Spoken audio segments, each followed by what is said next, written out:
Greetings and welcome to another edition of Diggin It. I'm Eric Richey and so glad that you're with us over the next hour. We've got a ton to get to. Of course, the AVP is coming back to New Orleans in just a little bit, April 14th through the 16th out at Coconut Beach. So our guests will revolve around a lot of beach volleyball. We'll be bringing in Toni Rodriguez, the Louisiana native, now living out in God's country, out in California, getting it done on the AVP. Recovered from a knee injury from a year ago. Cannot wait to talk to Toni. We'll talk to her in just a few minutes. Also, we'll head out to Coconut Beach and talk to one of the top local volleyball coaches in the area. Of course, we all know him as Joey Keener. He is the guy that is just cranking out college recruits and has done so for several years now. A lot of guys that have trained under him, like Evan Corey, help him with his training out at Coconut Beach. Evan, of course, will be back in New Orleans for the AVP in, again, less than 2 weeks. And also a new guy that has come into the New Orleans scene, a tremendous volleyball player. We're going to be talking to Richie Diedrich, a guy who's played indoor. He's from Orlando. Now he's out there with Joey. And he's training local players, but he's also playing beach volleyball himself. We're going to talk to Coach Richie as well. But as we do each and every week, especially during this time of the year, we talk club volleyball. And the big tournament locally this past week was at Baton Rouge for the block party. Let's look at some of the winners. And for the lower Louisiana area, of course, we're talking about block party in Baton Rouge. We start with the 18 girls division. And once again, NOLA wins it. And look who came out of retirement. Over there in the far right, that's Casey Laird Denny's with 3 children now. The former Cabrini state champion head coach is back. And look at her. She already wins a tournament, coming back and hasn't lost a beat. Let's talk about the girls 17 division. And speaking of college coaches, look at Jeremy White, far right from Southeastern. His club, the Infinity South 17s, win first place. The libero there in the light blue shirt, that's Miranda Hollandcheck. She's a Hannon High School player, the libero, certainly one to watch. She's actually a 16 playing up, tremendous player there. Now, for the 16s, it was the Rise 16s, led by Coach Cooey Fletcher, who was on our show just the last podcast. Her team, very talented group made up of a lot of players from E.D. White, Vanderbilt, Assumption, Central Catholic, and of course, Mount Carmel. They win their first tournament of the year. Impressive fashion against Andrew Byers' NOLA 15s, who played an excellent game, took Rise to 3 sets. That was an awesome match, but congratulations to Rise. After a couple near misses, they finally get it. How about WD Nation, the WD 15 Blues? Danny Tullis had his team rolling in Baton Rouge. They take first place, did not lose a set along the way. All right, for the 14s, it was Acadiana Juniors. There's Brian Bennett over there from LCA. His club, very, very talented. So the AJ Red team from the 14s, they take that one. Let's go back to Infinity South because Jake Palmer's doing such a good job with this club. In just its first year, another big win. Of course, that team coached by Lisa and Ray, they take first place in the 13s. And there were a lot of boys divisions. We don't have time to get to them all, but I want to talk about this team right here. This is the Blue Crab 18s. Of course, Bruce White, the legendary volleyball man from White Sands, he's back coaching again, doing a tremendous job. Had a chance to say hi to Coach Bruce. He's on the far right, but on the far left there, the last player, you're looking at Josh Lewandowski. Now, his dad is there to the left as well. I mean, tremendous player. Matt right there in the middle, holding the trophy as well. He is an unbelievable setter. But Josh, good news for him. He has signed a letter of intent. He is going to play college volleyball at Stevens Institute of Technology in New Jersey. That means he's in the same conference with his older brother, Nathan, from Brother Martin, who's getting the job done at MIT. So some fantastic news to spread this week. We're going to feature this team very soon here on Diggin' It. But there you go. That's our big winners on the club scene. So we go from club volleyball to, as promised, beach volleyball. And let's head out to Hermosa Beach, God's country, and bring in Louisiana's own. There she is, Toni Rodriguez on the show, Diggin' It. Hey, thanks so much for joining us. It's so good to see you. How are things going for you? I know you're looking good. You're feeling good, aren't you? Yes, I am. Thanks so much for having me.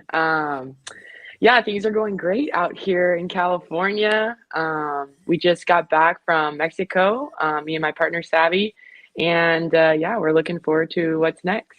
Yeah, we got a lot to talk about, and I want to dive into that silver medal performance in Mexico in just a bit. But of course, the New Orleans AVP, it's coming back in, gosh, April 14th. So very, very soon, about 2 weeks. And of course, when you play in New Orleans, you're close to home. And last year, an emotional time for you. You know, another knee injury. And there was so much emotion going on, Toni, and you didn't know how bad it was, and everybody felt for you. And obviously, you were playing Kristen and Taryn, but your family's there, and just the community just loves you, and everybody felt for you. But the good news is, here we are, less than a year away. You're back playing, and it wasn't an ACL tear, was it? You already had two of those. So the good news is it wasn't an ACL tear. Tell us about that day in New Orleans and coming back from it again. Yeah, looking back, I mean, going into that match, obviously, playing Kristen and Taryn, we knew it was going to be a fun matchup, and obviously, we all four of us were just excited to play in front of, all the community because New Orleans is amazing, and my family was there, like you said, and so going in, I was super excited, but obviously in the game, I ended up landing weird and immediately kind of knew something was wrong. And I know a lot of people didn't really know that I got injured, but I actually got injured the play before going into the technical timeout. Everyone thought I got injured on the jump serve, but I already knew something was wrong when I was in that timeout. But I decided to try to continue to play. And I wasn't very emotional at that point because I was just like, I think I can play through this. I know my body very well.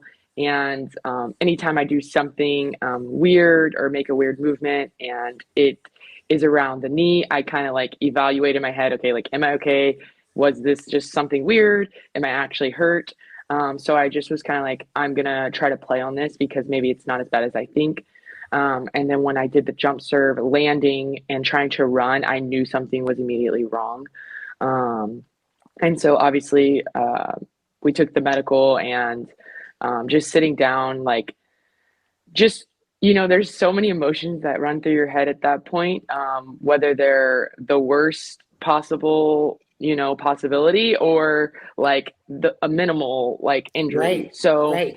I think in that moment, highly emotional because I've been injured so much. And obviously, just the scenario in general, like it was already Yeah. high emotion. So kind of a double whammy. But, after getting evaluated and seeing my orthopedic surgeon, Dr. Winder, who is also one of my sponsors this year, he's an amazing surgeon. Anyone that's looking to get worked on, hopefully you're not, but if you need someone, Dr. Winder I is saw best. that. I saw that on Instagram. I don't know if that was a temporary tattoo or did you get the, or was Yeah. that, I saw that looked good. That was, you were representing very well, very well. But the Yeah. good news was you were able to rehab with the doctor and come back, and you did have the surgery, right? He kind of scoped it out and they found some nastiness in there from, Mhm. you tore your ACL senior year at St. Amant. You tore your ACL a year, the other ACL at LSU. So as you said, you were, maybe fearing the worst, maybe it's just minimal, but to not only have you come back, but to come back playing at such a high level in such a short time, you're right. That doctor is tremendous. And you, Toni Rodriguez, perseverance, resilience, tough, all of those we could use to describe you. And look at you. Here you are coming back to New Orleans, and we're going to talk about some of the things that you've already done. But what was that like, getting that surgery and rehabbing to come back again? It definitely was probably the easiest one I've done. Good. Going through the other ones is a little more stressful and a little bit longer. This one was definitely a lot shorter. It was the first time I wasn't really under anybody as far as when I tore my first ACL in high school. I was in high school and like I was under them, and then in college, at LSU, I was under them. So this was the first time, like as a professional athlete, kind of deciding like, okay, this is when I'm going to come back. This is like, I'm going to make sure I'm healthy. I'm going to make sure I feel good. And so I think that the process was a little bit longer than I wanted it to be. But at the end of the day, I feel like I made a really good decision. And I feel like I am my strongest now. And so that's a really good feeling. And I just didn't want to return back too soon. And I know Savvy, my partner, she was very faithful in the whole thing. And she really wanted to continue playing with me. And we had hopes of me returning at the end of last season, but I made a decision to just wait and just get as strong as I possibly could going into the season to set us up for the Olympic run. So yeah. Hey, and good decision for both of you, right? Good decision for Savvy Simo to wait for you as a partner. Good decision for you to wait just a little bit longer. Make sure you're healthy and strong, because look what the two of you did. We've got a picture from that emotional moment, winning in Mexico, a silver medal. I mean, can you describe that tournament and what that feeling is like? You know, I got goosebumps even looking at this picture right now, and the emotion that, you know, you portrayed on your social media, on Instagram, what that win meant to you. Tell us about Mexico and bringing home the silver. yeah, so going into Mexico, you know, me and Savvy, we have big goals and dreams. And so I think going into this tournament, we knew we had to qualify. And so playing in the qualifier is not, I feel like playing in the qualifier might be the hardest part of the whole tournament, because there's so much pressure, and, you know, you only get one shot, you know, so you play a team, you win, you move to the next game, you play that team, you win, and then you're in the main draw. But, you know, it's depending on how you look at it or how you approach it, you could really go in and mess it up. So I think going into the qualifier, we were just like, let's go have fun, let's play our game, let's scout, let's do this, let's do that. And I think we approached that day really, really well. We played Japan the first game, and then the second game we played Austria. And, you know, our coach, Jen Snyder, she prepared us very well. And so going into both matches, you know, me and Savvy's motto is to go out there and have fun and to just be competitive and enjoy every single moment. And so I think that's exactly what we did. And we made it into the main draw. And as the tournament kept going, it was just we just kept staying to the game plan, right? Like have fun, scout, do our job. And it was just like we were rolling through. We luckily didn't match up with a USA team until the final, which was very nice, because as you know, our USA teams are some of the toughest competition out there. So I definitely think we had a great draw. And, you know, every single day, it just felt better and better. And it felt like we were coming together better and better. And so by the fourth day, I will say we were emotionally and physically exhausted. Yeah. Yes. But the process and all of it was absolutely amazing. And I could not have asked for a better return to the sand. No, it was absolutely fantastic. We're so happy for you.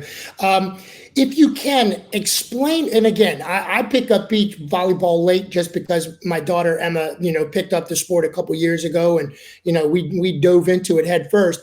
But help me out with where you're at. All right, so you're coming to New Orleans here, you know, 10 days to play in the AVP.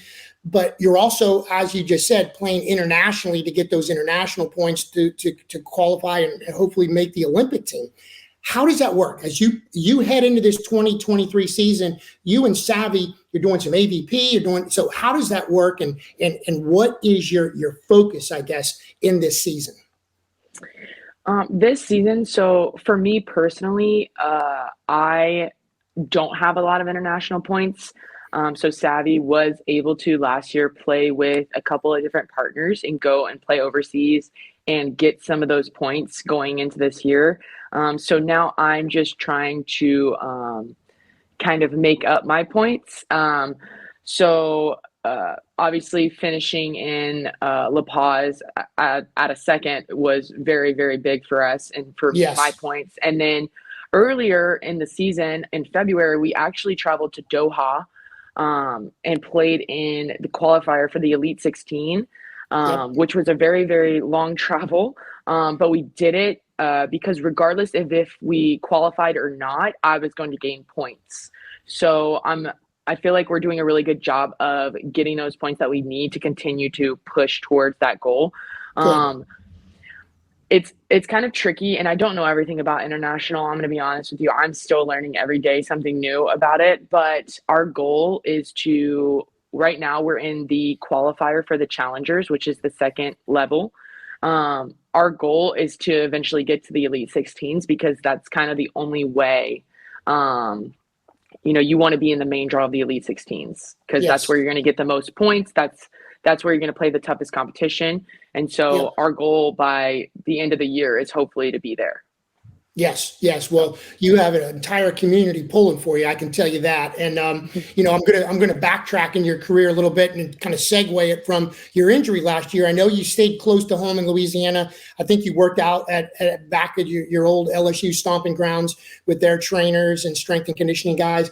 If you can, kind of take us back to those LSU days with Russell Brock and you, Ashland, Rasnick, Pope. You guys, what was your record? You were 24-6 your last year. You guys, the COVID year, you guys had LSU at number one in the country. When you think back at your LSU days, and I'm talking beach, we didn't even talk about, you went there, you walked on and as an indoor player. And then in 2019, you like, hey, what's up with this beach stuff? So tell me about the LSU days and maybe look, I even kind of brought that on. Maybe your transition to beach. When you come out of Saint Amant as one of the top players in the state and playing all kind of sports and the advocate naming you the athlete of the year, you go to LSU, you're playing indoor, now you're playing beach. So I just ask you like 5 questions. I'll shut up and just let you answer whatever you want there.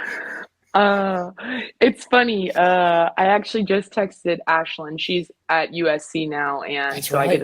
I get to see her a lot. And I just texted her and said, enjoy college because it's the best days of your life. And like people like that saying is like so cliche, but it's so It's true. so true. And So true. like I'm like from a life standpoint, from a sports standpoint, like playing professionally, not easy. You make all the decisions for yourself. No one tells you what to do.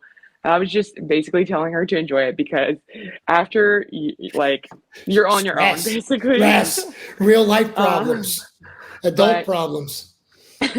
but my 7 years at LSU obviously were amazing and have shaped me into the player and person I am today. And so, looking back, I definitely would not be doing or being as successful as I am in the sand if it wasn't for Russell Brock, Katie Leak, and Drew Hamilton. Those three shaped me into the player that I am. And, obviously Fran Flory, she's also had a big part of that. You know, Coming from indoor to beach, the transition is sometimes hard for people. And I feel like it was challenging, but as soon as I stepped in the sand, I knew that was exactly what I wanted to do. I always had dreams of going to play professionally indoor, but with all of the injuries and my body just not really holding up very well on the hard floor. As soon as I got to the sand, I knew it was exactly where I wanted to be. And after my first season at LSU, I knew I wanted to play professionally. I didn't really know how to do it or what to do, and so getting that 6th year, my medical red shirt, I was able to stay a little bit longer and get as much knowledge as possible from those 3 amazing coaches. And so going into my professional career, I felt so prepared to be able to play at such a high level. Obviously, it wasn't the exact seasons I expected with, the coming out in 2021, they only had 3 AVP tournaments, and then last year getting injured. So I feel like this is my first year of actually having a professional season, and I'm super, super excited. And I think going to LSU, what an amazing school. They've really just prepared me to be excellent and great in life. And kudos to them for all they do for athletes there.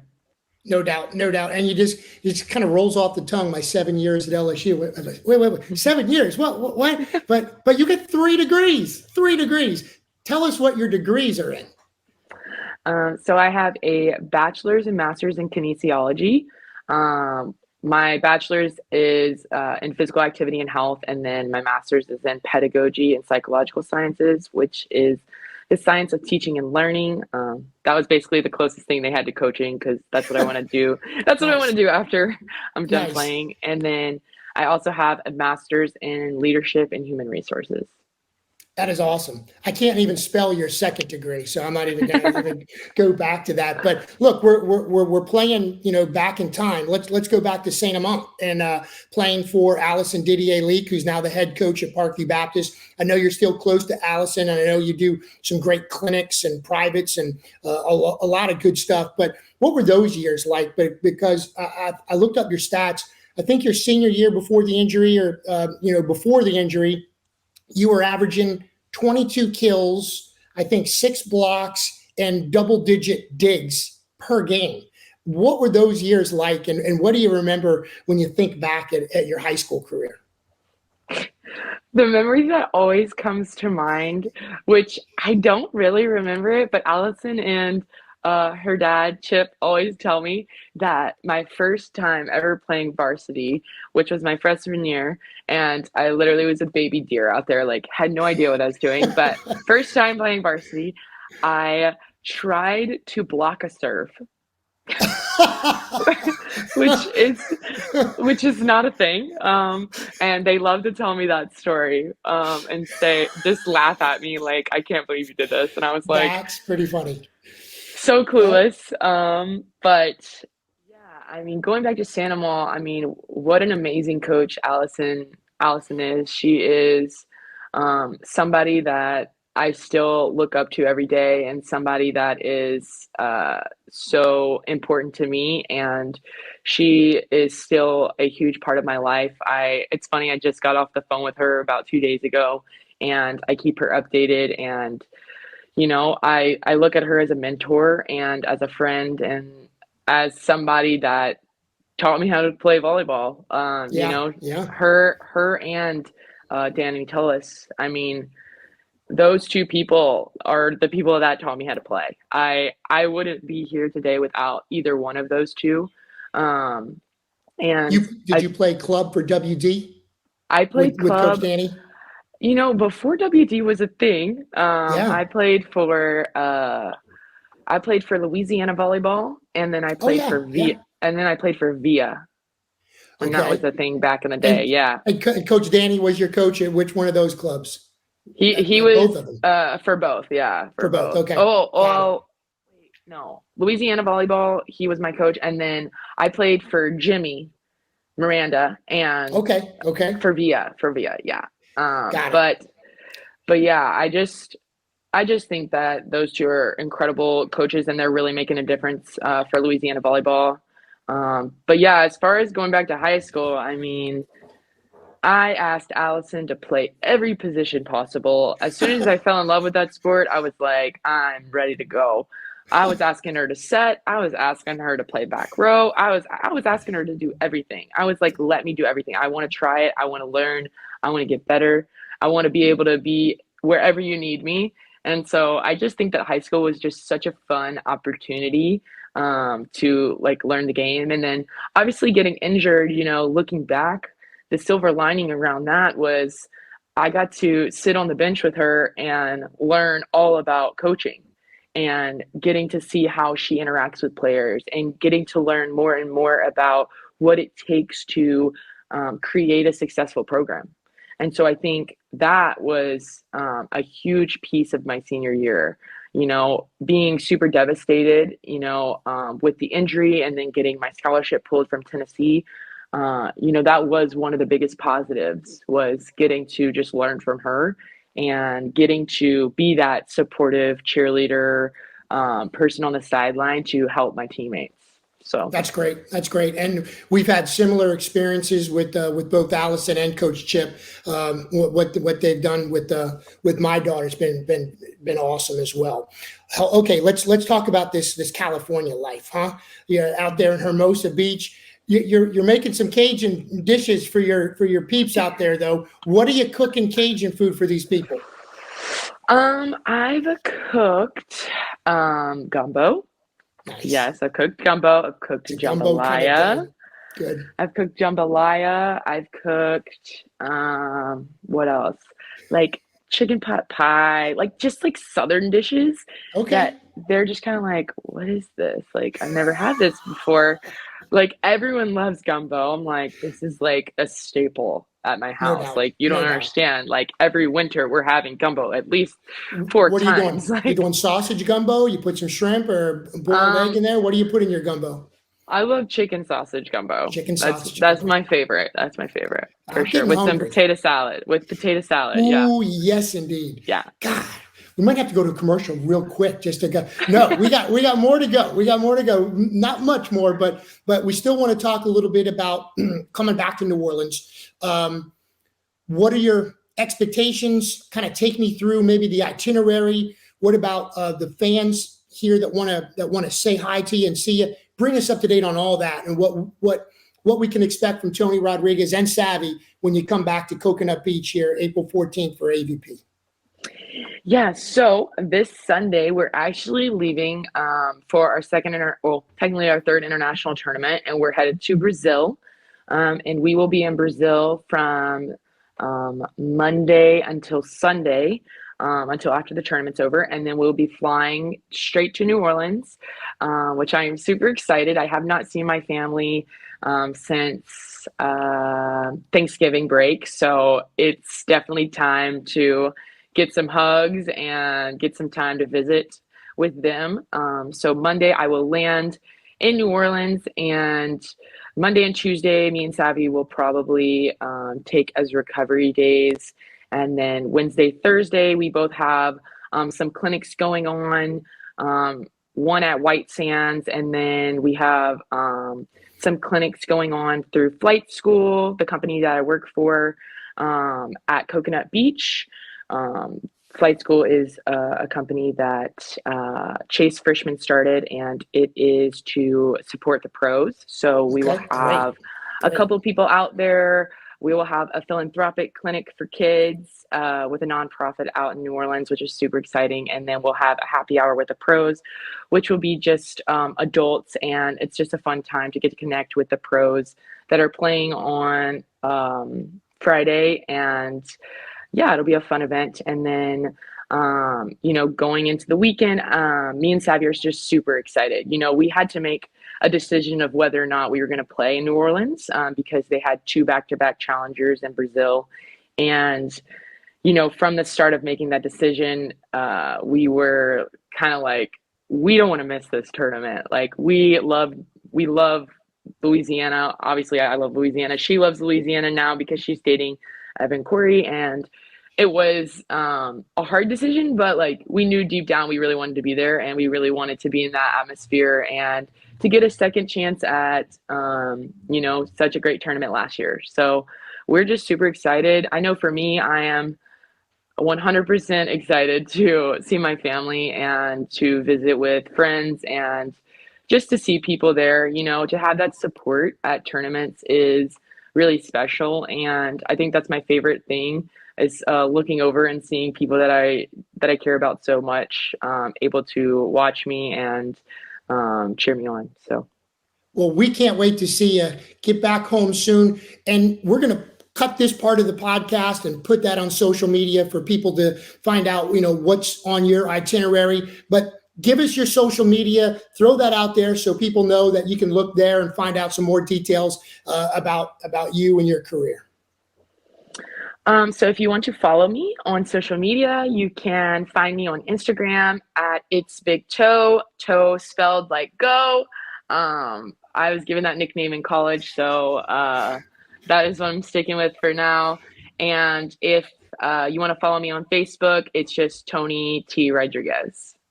That's awesome. That's awesome. Well, look, we're so happy that you're back at it as strong as ever. You and Savvy, you're just tearing it up. Cannot wait to see you out at Coconut Beach. Safe travels over here. Good luck with everything. And thanks for being on the show, Toni. Awesome. Thanks. You got it. All right, time for us to take another break, but the beach volleyball does not stop. When we return, yes, we're going right out to Coconut Beach. We're going to join Joey Keener and one of the new faces out at Coconut Beach talking about Richie Diedrich. So we'll have both of those guys on Digging It when we return. The show, of course, sponsored by Farm Bureau of St. Charles, St. John Parish, and the Sports Pub and Grill Industry. Hi, my name is Will Sermon from St. Charles, St. John Parish Farm Bureau.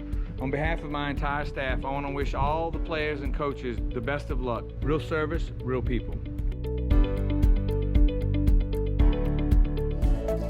The Sports Pub and Grill in Destrehan has it all. A great place to watch the game, daily drink specials, and you won't believe the food. From our fresh 10-ounce burgers, fully loaded baked potatoes, and great salads too, like taco salad and grilled chicken. Need something to rinse it down with? How about one of our refreshing daiquiris? A great atmosphere for the whole family. Just a few miles west of the airport. The Sports Pub and Grill, 3001 Ormond Boulevard in Destrehan.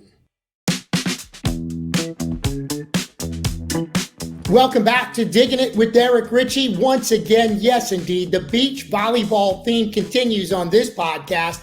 And let's go right out to Coconut Beach in Kenner and bring in a good friend of this show, good friend of ours. He's just an awesome dude and a great coach as well. Yes, we're talking about Joey Keener out there at Coconut Beach right now, putting the practice on hold to join us on the podcast. Hey, Coach Joey, first of all, thank you so much for what you do for our girls and for boys and beach volleyball overall. But thanks for joining us on this show. We're excited to talk some beach volleyball with you, brother. Oh, yeah, no problem. Thanks for having me on. Hey, let's talk about, I don't even know where to start with you, but I guess where the volleyball bug started with you. You know, we all know you as an excellent coach, but I want to know how this whole thing started with you. Well, we're going way back. I don't think we're going as way back as you, E, but you know, when I grew up, I was a baseball player. Volleyball wasn't even in my radar, and I played college ball, and I ended up having Tommy John surgery and kind of stepped away from baseball, but I had a void left in my heart to compete. And I remembered how much I loved volleyball in PE in high school, believe it or not. Wow. And we had a beach complex open up. I grew up in Denham Springs, right outside of Baton Rouge. Baton Rouge opened up Mangoes. I started going there, and then I found something to fill that void, and that was like 1995. Okay. Fast forward to 2023. Y'all can do the math. I've had the fever for beach volleyball ever since, and I've played. I got old, and I guess from that point you either quit or you coach. So I decided to coach.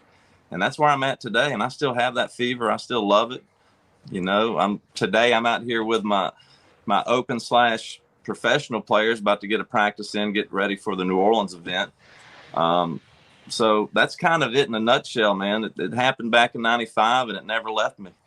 All right, let's go back to 95. You as a player, take me through the progression of Joey Keener, the beach volleyball player. Oh my gosh. So, you know, I'd go out, and I guess open players are kind of territorial, and I'd see these guys that were the so-called open players, and I'd walk up to the court, and I'd just wait around to play, and they'd finally ask me, "What are you doing?" I was like, "Well, I'm here to play." They're like, "We don't know you. You can't play." I'm so competitive. I told them, I said, "Here's the deal. I'm watching y'all play. You know what you're doing. You're really not that good of an athlete. I will be back, and I'm going to have your spot." So I went and I practiced, and I played my first AA tournament, and I won. I played in my second AA tournament, and I won. And then the tournament directors were like, "Okay, you can't play AA anymore. You have to move up to open." And I was like, "All right, here's my shot." And I played, at the time, it was side-out scoring. You had to earn your points. You didn't get freebies with the rally scoring. So I spent about the next year and a half getting my butt handed to me. And it was like very humbling, but it just stoked the fire more. I just wanted to prove to everybody I could do it. And then there was a guy out in Lafayette about an hour away from Baton Rouge, and he took me under his wing, and his name was Nick Frugier. Great player at the time. He's kind of like what I am today, an older guy that still was in it and was teaching a lot of people. And he took me under his wing, and I learned so much, and I came back. And what I told those guys was true. They never kicked me off that open court again. I took that spot, and I started winning and doing well, and that's kind of what got me going. You know, I love that. Take me through the progression then. How far did you get, and what were some of your bigger moments in your playing career? Well, I got to where locally I won, I guess I'd say, most of the open tournaments that I played. Now I do have to give props to some of my peers at the time. I mean, guys I'd go up against is a guy named Derek Zimmerman, who's great. We had another guy named Pat Toni, who was the first open guy that I considered good to let me play with him. And that's when I got my first open win at about 22 or 23. And then everyone knows Kristen Nuss. Her brother Pete, who we always said was the best. If Pete would actually try, he would go and play pro and do everything. And then now I see his sister. I have to tell him, so, you know, Pete, your sister's better than you.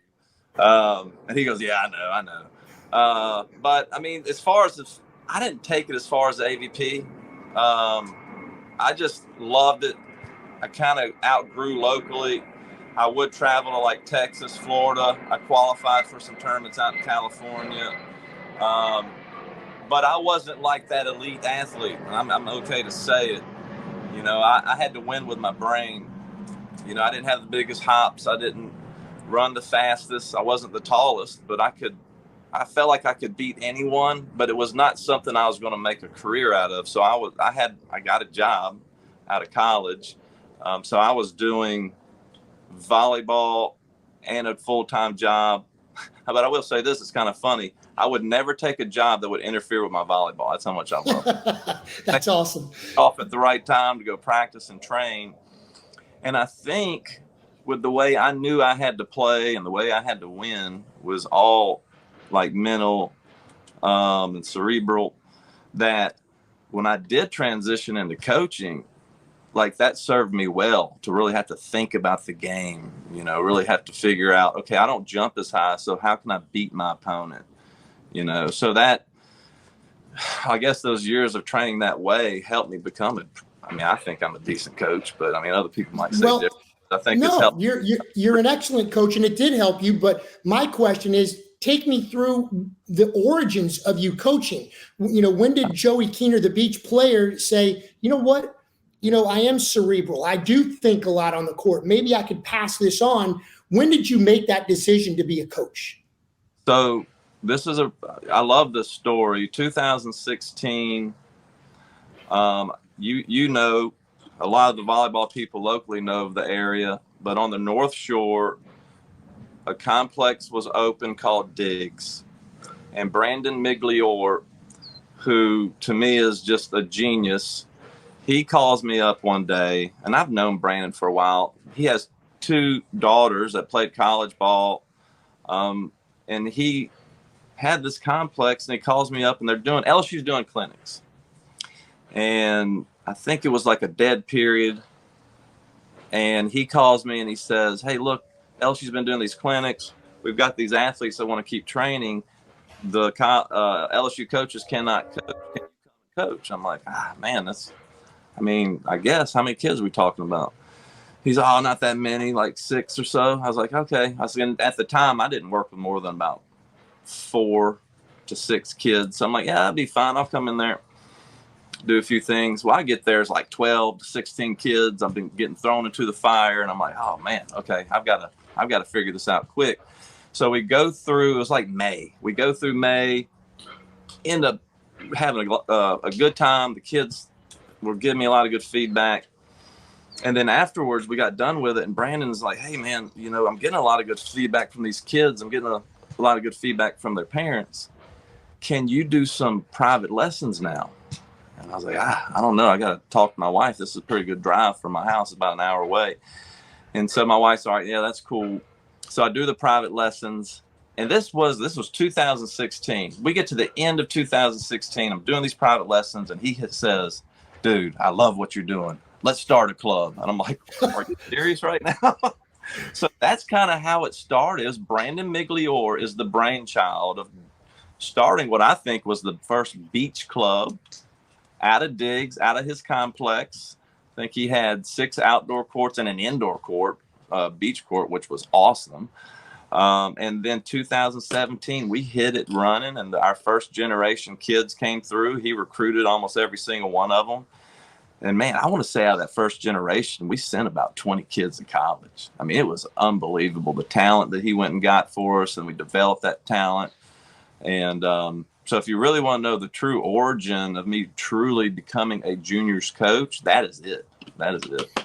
Well, that's awesome. We'll have to thank Brandon the next time we see him. But I time. remember doing a story on you, gosh, I don't know, maybe 2 years ago, 3 years ago, where I said, Coach Joey, I'm just going to come out there and put a mic on you. And you looked at me like, Eric, what do you want me to do? I go, are you kidding me? I want you to be you. Just be Coach Joey. And the story came out awesome. I don't know, we got 10,000 plays on Facebook. I don't know what it was, but you being Joey. Twice because they can't understand what I'm saying. So that's Look, if you can explain, we've got some video from that story. So we're going to roll the video, and I want you to describe yourself as a coach. What's your objective when you're out there? When you're out there coaching the juniors, describe Joey being Joey for me. All right, you going to roll some film? Oh, here we go. Oh my gosh. Just go ahead and just tell me your coaching philosophy. I guess that's what I'm trying to say. Okay, so I have a few philosophies that I go by. I feel like, even if you have a group of athletes, and it's real easy to coach with a cookie cutter system. Well, I don't like a cookie cutter system. I think each person is an individual, and each person has their own challenges. They have their own strengths. So each one needs to be pushed in certain ways while they're there. I'm also very blunt and to the point, but I like to counter that with I like to be truthful and honest. Sometimes honesty is hard to hear. So if I'm in a situation, I try to create balance between the honesty of, hey, you're struggling in this area. Make sure there's a blueprint. If I say, hey, you're struggling, here's the blueprint on how to get better. And as soon as they have that breakthrough moment to where they get it, they do it right, I like to fill them with the emotion of, hey, that is it. That's what good looks like. So they can feel that emotion of, hey, I did that good. I want to recreate that moment as often as possible. So I try to have balance there. So, that's a little tidbit of where my mind is whenever I coach. No, that's an excellent description, because you're right. And I've heard you say many of those things while those girls are out there for 2-hour sessions. I guess, how many college players have you coached now? Players that you have developed and they have gone on to get college scholarships. And if you can, I want you to name drop a few that are playing collegiately right now and that are performing well. So out of my first gen, we probably sent, like I said, around 20. And then I've had a second generation. And to be honest, I'm working with your daughter, Emma. I don't even know if she's in the second gen or third gen. But out of all the kids that we've developed, I think we're right around that 30 player mark. I know I sat down and counted one time and we were in the upper 20s, and I've sent some more to college since then.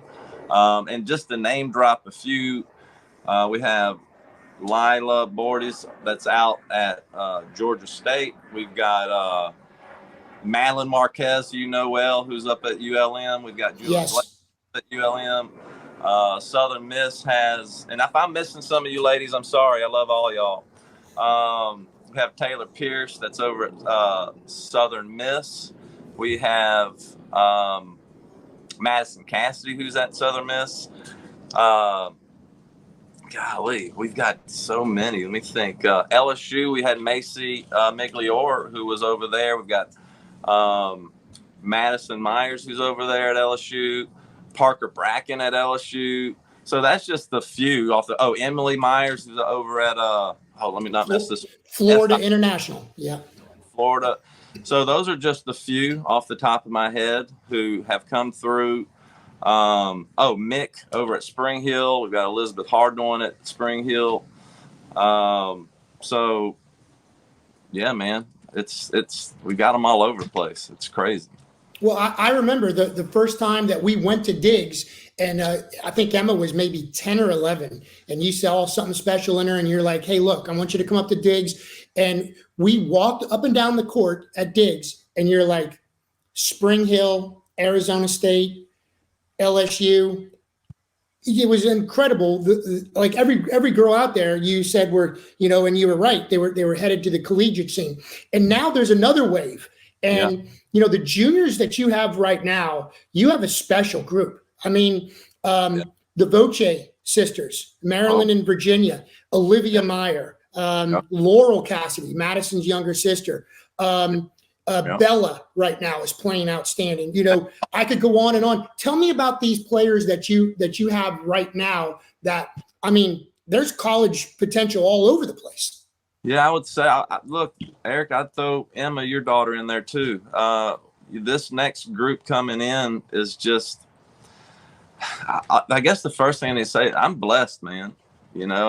It's like we develop a lot of talent, and it's like, but some coaches just get the best talent, the best talent. And it's easy to develop really, really good players or athletes to get them into college. We've got some of the kids in our group that are those tweeners, but we don't, if I see any glimpse, any ounce that I think there's a chance that you can go to college, I'm going to try to develop that. And we've had success with probably about 5 or 6 kids who are like, I don't know if I can play. And it's like, well, let's just keep pushing to see. But this next group we have, I think we probably have about 8 kids that have the potential to go play. And I don't know if it's the area. I don't know if it's the food they eat. But these kids are bought in. They are bought in. They're hardworking. We talk about 3 areas that we have to develop, It's really easy to say, hey, let's come out, let's get better with our skills on the sand. Let's pass better, let's set better, let's hit better shots, okay? But that's just one area we have to develop if we're thinking about taking it to the next level. We also talk about the physical side of things. Hey, look, if we're going to go play at the next level, what's one thing that sets you apart? Well, get your body into better shape, become the best version of you physically that you can, become a superhuman. Just that alone will make you better. And these kids go, almost every single kid that I work with that I think can go to the next level, they've bought into that and they go do workouts. They've made themselves stronger. They've made themselves faster. And then we've got the mental side of it. And that's the tricky side. There's so many different personalities out there. And then me as a coach, I have to figure out how to connect with each one so I can have trust in them that they can do what I want them to do. And also so they can come back and have trust in me as a coach. So all the kids that we're working with, they are trying to develop all 3 of those areas. So again, I am blessed to have kids that are bought in. I've got kids that if I told them go dig a ditch for 30 minutes and make their cut shot better, they'd go do it. Although we've not dug any ditches, I'm just saying. So it's like I'm just blessed, man, to have these athletes, this area. The kids are mature. They're bought in. I love it. I can't ask for more.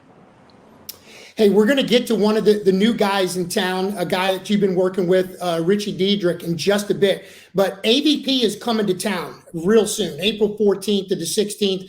I know one guy that also trained under you, with you, that helped coach is Evan Corey, and you were instrumental in telling Evan, "Hey, man, if you're going to go for this, you got to go west, young man." You sent him out to California, and you kind of I hated to lose him, but that was true. That's true.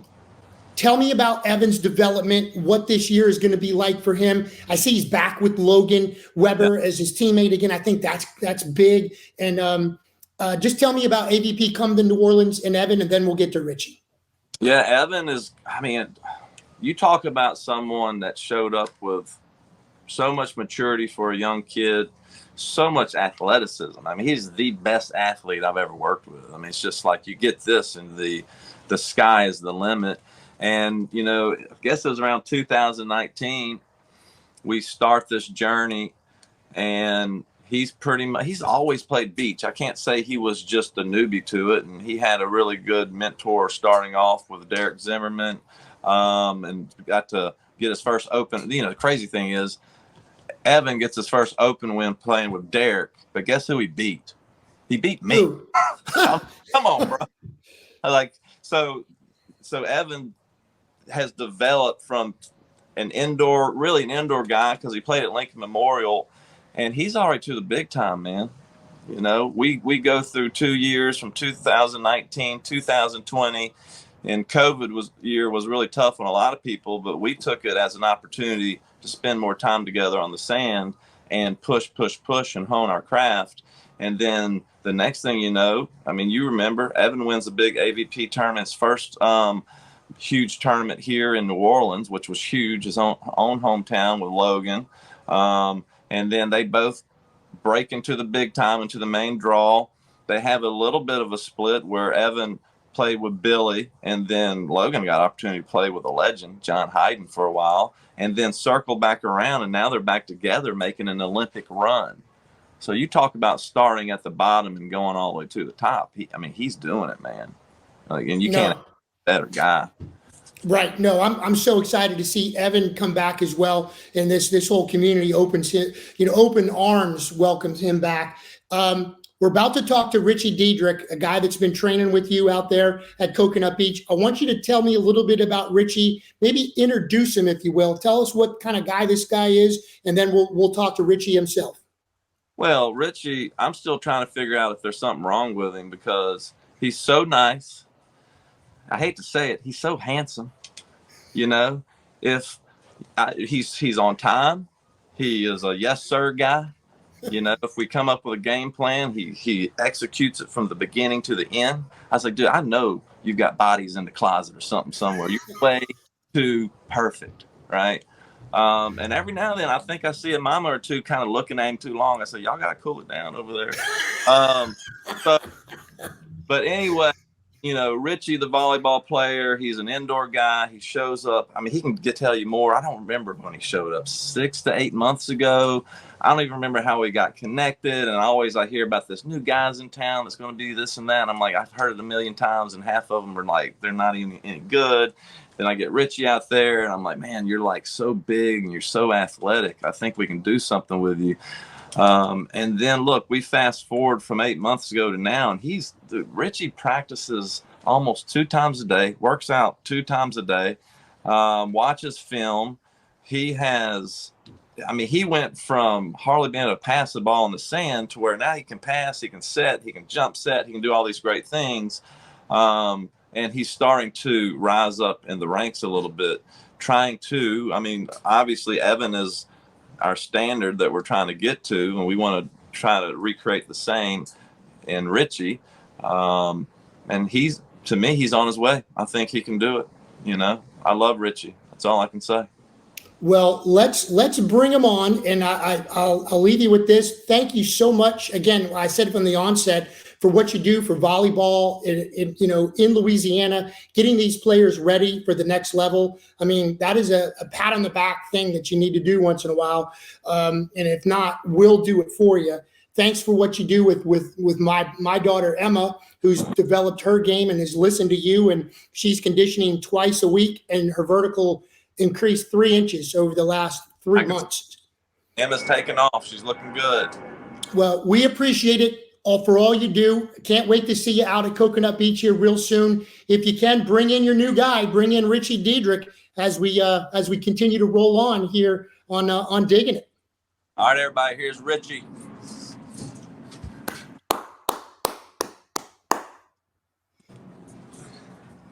There he is. Rick, Richie Diedrich. How you doing, buddy? Good. How about yourself?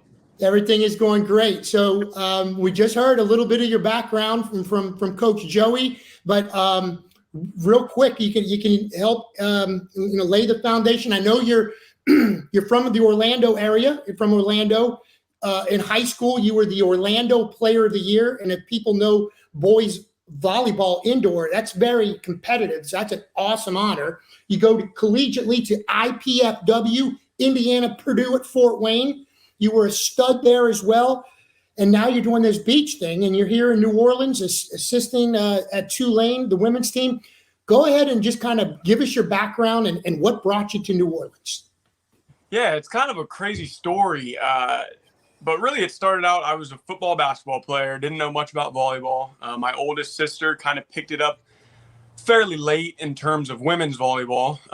And then junior year of high school, I walked into the second day of high school tryouts, volleyball tryouts, and fell in love with it. Walked into the locker room of the football locker room and basketball locker room, and kind of hung up the cleats, hung up the basketball shoes, and took on volleyball.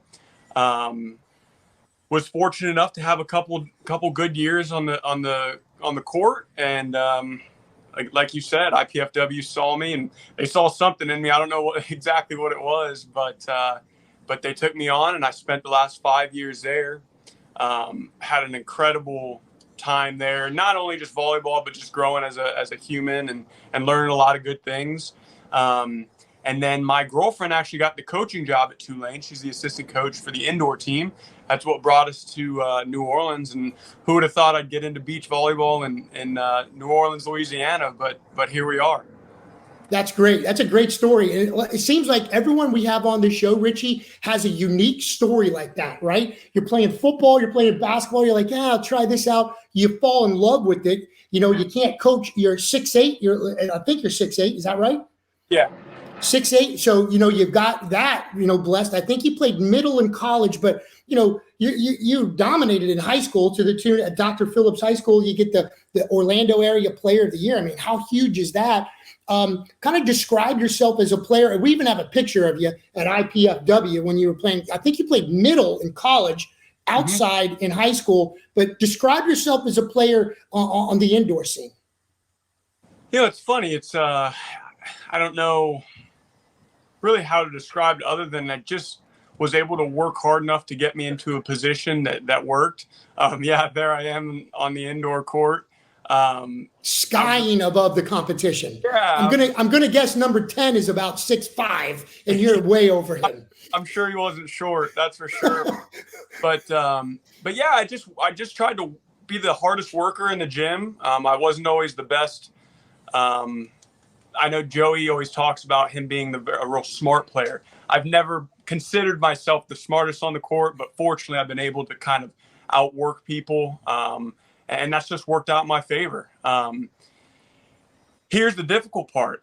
Being a middle blocker, you don't necessarily get to pass very much. So when I got out on the beach courts, here we are passing volleyballs, and it's been a struggle. I'm sure Joey's had some pretty sickening days going out there and doing some serve receive. I'm sure we've passed tens of thousands of volleyballs just to try to get me somewhat decent to pass a ball and hopefully to play with a partner that'll play with me. So, but the transition's been tough, but it's been worth every second.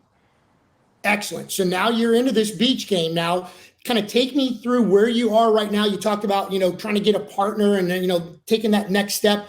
Where you know, I guess, what are your goals for 2023? Just now starting out in this sport. How do you see this year going for you? What kind of level do you want to get to?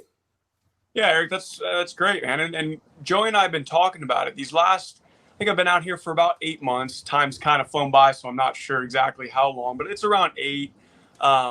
Really just crafting my game, and hopefully that alone allows me to find a partner that works well for me, or multiple partners at this point. I've played in a couple tournaments in the last few months and had a couple good finishes, had a couple not so great finishes, but really at the end of the day, just getting my points up to a high enough level that other partners will step in and hopefully we can do some damage. You know, obviously our big goals are to play in the AVP tournaments and be in that circuit, but really just to find a solid group of partners that we can just do some damage on the professional level. Excellent. What do you have any specific tournaments that are coming up for you, or what's on your schedule right now? Yeah, so actually tomorrow we're headed out to Gulf Shores, which has turned into a real dominant tournament. Big money tournament, right? Big money tournament there. Obviously the AVP tournament coming up. Hopefully get into the qualifier.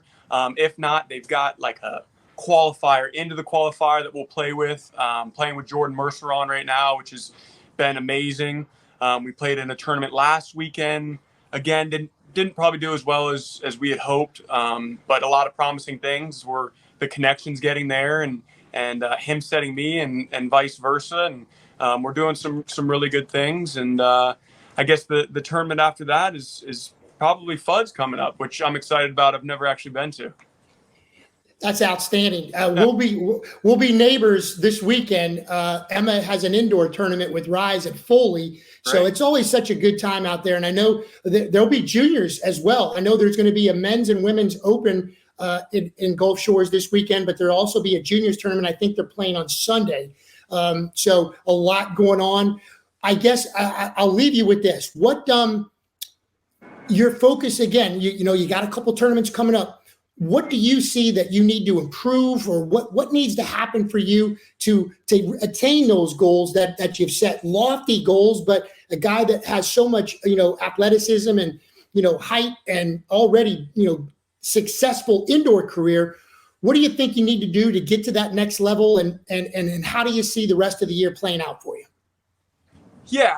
I've just been so fortunate, not only, physically, thank goodness I'm the height that I am and all those things, but fortunate enough to come across somebody like Joey and this community itself. The camp that we're in right now is just full of guys that are just dominant, whether it's Ian or Ryan or JD was here, all these guys that are just really good, not only volleyball players, but just mentors, just asking them simple questions. So using and leaning on those guys to try to propel this career here that I've taken on last minute. That's kind of where my head is at.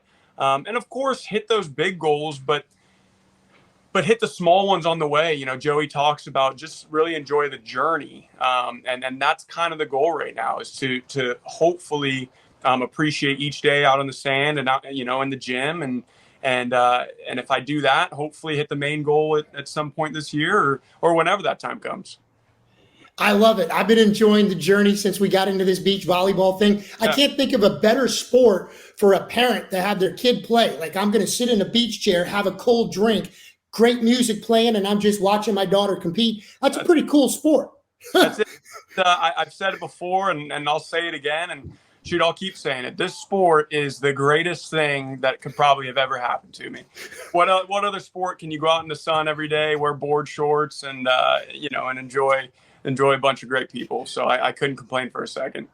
Well, it's been a pleasure to meet you, and I wish you the best of luck. I'm sure we'll be seeing you out there real soon. Good luck this weekend at Gulf Shores, and continued success, man. You got it. You got the right mindset with, what you're doing. Joey tells us you're training twice a day, and, you've taken tens of thousands of balls to be a better passer, man. Good things are in your future, my friend. Good things. I can feel it, man. With that being said, I want to thank Joey big time, man. He's made this opportunity a real opportunity.